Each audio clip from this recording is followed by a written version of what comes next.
Guns don't kill people, people do. The crowd booed, just as he knew it would. That's what they want us to swallow. Guns don't kill people. He held up a photograph, big enough for the people in the front of the auditorium to see. The screen behind him flashed the image as well. It was of a black teenager, smiling into the camera, cream-colored shirt slightly rumpled. Tell it to Deshaun Blason, gunned down in the street on his way home from school. The display flashed to a photo of a body covered by a sheet, surrounded by a pool of blood. The image changed again, this time to a black and white picture of a blonde man wearing a U.S. Army uniform. Tell it to Ronald Hill, shot in the back as he was putting groceries in his car in his own driveway. The image switched to one of the car. The bullet hole in the Cadillac's glass was neatly in focus, but the blood was still visible. Hagen dropped his tone. It wasn't a whisper or a rasp. He had those, too, but for this picture he spoke simply. This one needed no embellishment. Tell it to Janie Almond. The photo was of a 4-year-old girl at her birthday party. She'd grabbed the handgun her grandmother carried in her purse while sitting in a shopping cart, and it had gone off, killing the child. Every person in that room knew it. There was no need for an after picture, though his speechwriters had argued for one. Hagen felt it would have been in poor taste. Were the guns that killed these people illegal firearms? No. Every one was a legally purchased, fully licensed weapon. And every one killed an innocent person. Want to dust off the other fun little sound bite that the NRA likes to throw at us? He paused for a few seconds to drink in the outrage in the room. If guns are outlawed, only outlaws will have guns. The room exploded again, boos and protests drowning each other out. The way it looks to me now, the outlaws already have them. Applause. Tears. Yes. Hagen continued his speech.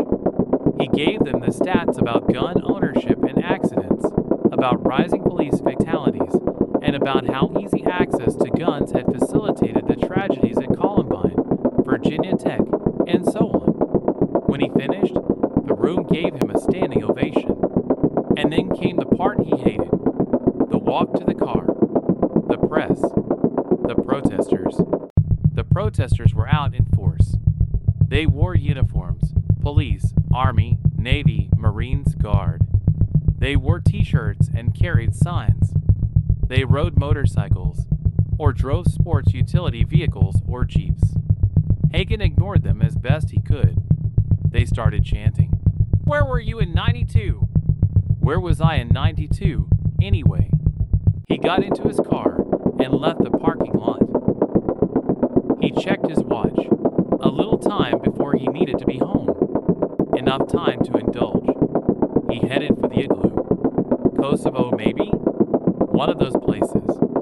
Why were they chanting that? Someone from his old unit, or more likely, someone who had overseen his unit, had probably fed them a tidbit.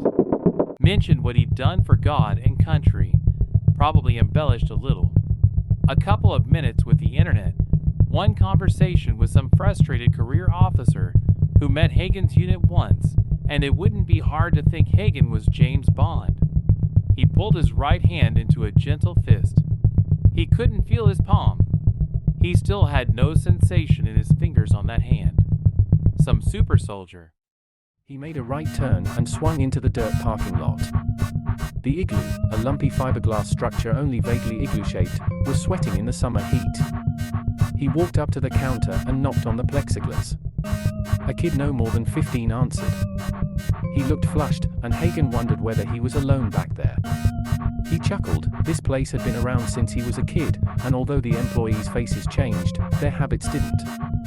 "Yeah," the kid said. Hagen narrowed his brows, but let it pass. "Yeah. How about a chocolate shake?" The kid took his money and made the shake, and Hagen took it to one of the decaying picnic tables behind the igloo. He'd been coming here since he was 12. He'd had his first kiss here after a baseball game. He had talked with his father about going into the army here. He had drunk what he tearfully thought would be his last milkshake here when he had gone vegan, and celebrated his triumphant return to sanity within a year later. He sat at the picnic table as the sun set and clenched his right fist again, ruefully reflecting that he could feel his palm, but not his fingers, and that it never got any less disturbing. The place was clean, he noted. Whoever the current owner was, it was still in the Wagon family. Maybe their youngest, Denise, was now running it. They kept the grounds free of litter. Hagen squinted into the west and saw a mound of paper lying under the other table. He slurped down the last of his shake and pitched the cup into the garbage, and then, figuring he would save the kid a little work tonight, picked up the paper. It wasn't paper, he noticed as he bent down. It was cloth. Linen, maybe, or cotton, sturdy and good quality, if dirty. And there was something in it, he could tell just by the weight when he picked it up. He unwrapped it, keeping his hands from touching the metal, in case it was a murder weapon. He knew the model well. It was a Beretta 92 FS. He hadn't held one in more than a decade. He knew he should turn it in. He knew he should call the police, because people don't just leave guns lying around wrapped in cloth for no reason. He knew all that, but he still picked it up and ejected the magazine. The mag was one round short of full, and there was one in the pipe. Just the way he always carried his weapon. He'd known guys who chambered around, and then popped the mag and inserted an extra bullet, but Hagen had always considered that greedy somehow. Hagen slid the magazine back into the gun and put it into the waistband of his slacks. It wouldn't stay long, but it would do until he got to his car. He walked to the car in a daze, and sat there in the driver's seat, holding the pistol, trying to figure out why, now, after so many years, sensation had returned to his fingers. What can I tell you, Wayne? It's a damn miracle. Hagen smirked. That a professional diagnosis, Charlie? The doctor shrugged. Ah, hell, it's as close as you're going to get.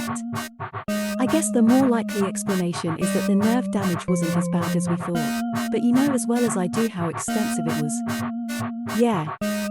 Hagen winced at the thought of the months of physical therapy, pain pills, checkups. His fingers had been the last remaining trace of the incident.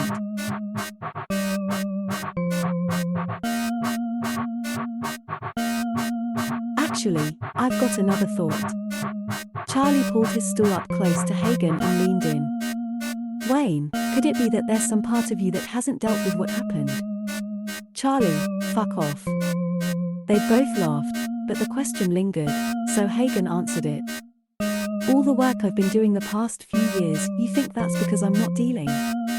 No, I think it's your way of dealing, if I'm being honest. Charlie grabbed his clipboard and made a note. You've never been good at saying, well, shit happens and going on. Now, granted, I don't know if I could do that in your position, but you've got to admit you've always run a little hot. I guess. He stood up and stretched. Actually, there is something I want to talk about. Okay. Not with you then. Charlie looked hurt, and Hagen shook his head. That's not what I mean. I think I am dealing with something, but it's not what happened at the park. Something that happened when I was in the service. Charlie nodded. He had never served, which was one reason Hagen didn't want to tell him about the gun. He wasn't sure who would understand, but he knew Charlie wouldn't. Well, the VA does counseling. The VA hates my guts, said Hagen flatly. I was wondering if you knew anyone who does counseling. Someone you'd recommend. Nightmares are common, she said. She looked uncomfortable. Probably a gun owner, thought Hagen. For someone who saw active combat, it's not the combat that I dream about, he interrupted. Not usually. He was getting irritated with this woman. She hadn't really said anything helpful or even interesting. She kept trying to draw a link between his anti-gun movement and his military experience. But what you've done since the war, it must have affected you. Stop, he said. She did, and looked expectantly at him.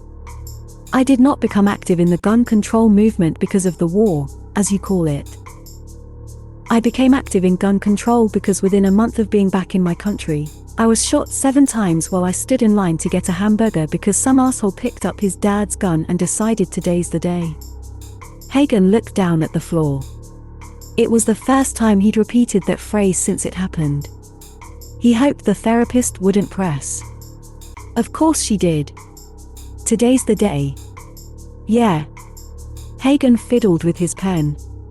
His fingers were itchy. The guy walked into the restaurant, pulled out a gun, said, "That," and then opened up. I was closest to him, but I was talking to my daughter and I didn't realize he had a gun until he shot me. And your daughter? She was hit once in the shoulder. Bullet bounced off the ribs on the left side and hit her. She lost some blood, but she was okay. Hagen made a point of leaving his daughter's injury out of his campaign. The press usually did it for him, but he didn't want to capitalize on her pain. So why didn't you stop him? Hagen raised his head. Excuse me. You could have, right? You know how to disarm someone. Hagen nodded, never breaking eye contact. He wanted to be angry about this line of questioning, but somehow he couldn't muster it. So why didn't you? You weren't watching the door. Isn't that a little strange? Hagen nodded again. It was strange, and he'd beaten himself up about it ever since. He could have killed that stupid kid with his bare hands before he'd even raised his gun. If Hagen hadn't been the first person he'd shot, then he'd have been able to, but Hagen happened to be standing close enough that he made the most obvious target. But you missed it. And there's no reason for that. What? She took a sip of water from the bottle on her desk. There's no reason that it happened, Wayne. You were talking to your daughter and you didn't watch a door. But there's no reason that you should have been watching. You're not at war anymore, and you shouldn't have to watch all the time. That boy went crazy and started shooting, and you made that part of it, the gun part, into your cause because you had to do something, right? Maybe. She nodded at the clock. Let it go.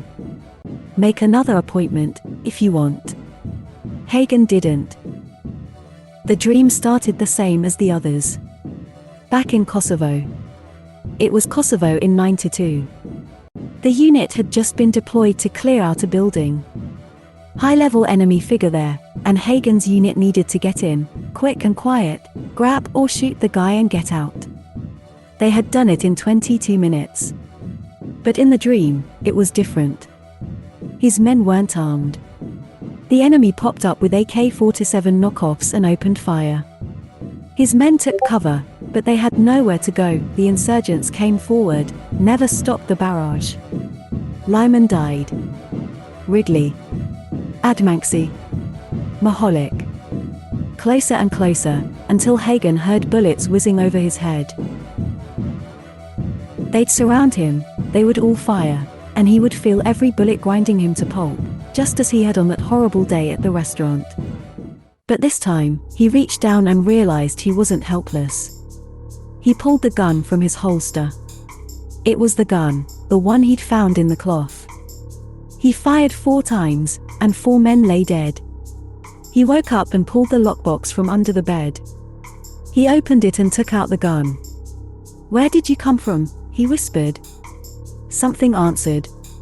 He didn't hear the answer, only felt that something responded. Maybe it was in his mind, maybe he was half asleep. But something new he wanted to know. His phone rang.